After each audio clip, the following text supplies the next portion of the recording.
Veteran BJP leader Jaswant Singh seems geared up to quit BJP as he is upset with the party not giving him a ticket to contest from Barmer, Rajasthan. Speaking about Jaswant turning against BJP, Rajnath said that the BJP had immense respect for Jaswant Singh. Singh said that the party valued Jaswant's capability, experience and seniority and BJP had a lot of respect for the veteran leader.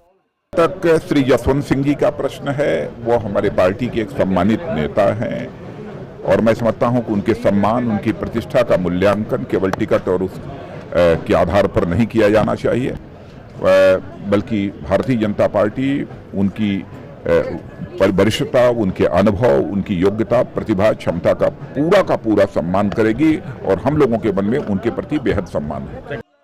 Recently, External Affairs Minister Salman Khurshid went on record to say that the RSS had distributed sweets after Mahatma Gandhi's assassination. In response to Khurshid's statement, Rajnath said that maybe Congress leaders were not aware of the fact that after the assassination of Mahatma Gandhi, the then ruling government and the commission formed to investigate Gandhi's murder had both given a clean chit to RSS in this case.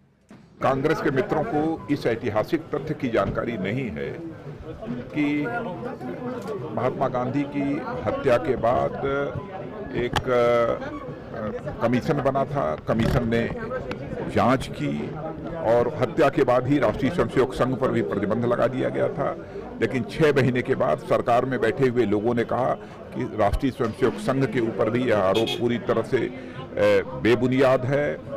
और इतना ही नहीं, इस बात को उसी समय स्वीकार कर लिया था कि राष्ट्रीय स्वयंसेवक संघ का इसमें कोई हाथ नहीं है।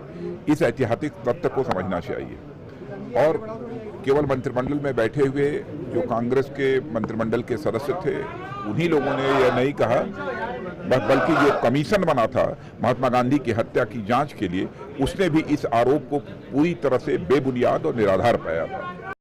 This report was brought to you by NNIS.